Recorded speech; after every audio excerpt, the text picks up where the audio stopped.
ଅଭିଯୋଗ କରାଯାଇଛି କଣ ସେ ଅଭିଯୋଗ ରହିଛି? आपण मैंने जानी डेलांग पटनायक कणास जो रास्ता अणसिया रास्ता यही रास्तार डेलांग ब्लॉक आपणकर आदर्श एकमात्र आदर्श विद्यालय 320 षष्ठ रु सप्तम अष्टम नवम श्रेणी पिला माने साइकेल मेजर पिला साइकेल जीवा आसा कर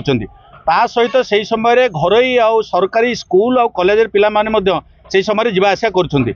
जो समय आपणकर स्कूल समय से समय बेसी हाइबा माने से अति क्षिप्र गति रे विभिन्न माल परिवहन करी से आईन हो बेआईन हो माल परिवहन करी तांकर स्पीड लिमिट ठारू अधिक स्पीड रे से गाड़ी घोड़ा चलाउछन्ती जोटा अनेक समय आम देखीचु पिला माने जदियो कौन से दुर्घटना घटी ना किंतु तांको पवन रे पिला पाख दे गाड़ी जीवा फल पिला माने रास्ता पड़ी खंडिया खबर आई साइकेल भांगी बहीपत्र चिरी उड़ी नष्ट होती तेणु यही सब केते गुड़े घटना को आखि आगे रखी आज जो अभिभावक महासंघर मीटिंग थिला आमे आसी आईआईसी डेलांग को एक दाबीपत्र देचु जे यही स्कूल समय बर्तमान मॉर्निंग क्लास चली जो समय पुणी 10टा 4 स्कूल हम स्कूल पाठपढ़ा आरंभ समय और स्कूल छुट्टी समय ये जो भारी जान गुड़िकर गति की नियंत्रण करा जाऊ स्टाफ बसई से सतर्क करा जाऊ आउ जदि से घटना न हो आगामी दिन में अभिभावक मैंने रास्तार बसी जबरदस्ती भाव में गाड़ी घोड़ा को केमती नियंत्रण करा जाऊ से प्लान प्रोग्राम आमको जना अच्छी आम करने को बाध्य हबू किंतु आमर आशा भरसा अच्छी नुआ जो आईआईसी जोग देइछन्ती आ से निश्चित भाव में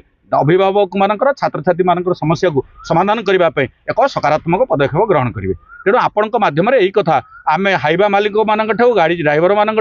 सरकार को प्रशासन को जनसाधारण को आम यही कथा जनवाक चाहूँ जे आगामी दिन में यहाँ को नियंत्रण कर पिलामानकर जीवन जीविका प्रति जो विपद सृष्टि होवार संभावना अच्छी बंद कर देखो बेआईन भाव जो गाड़ी चालन होती आप कहले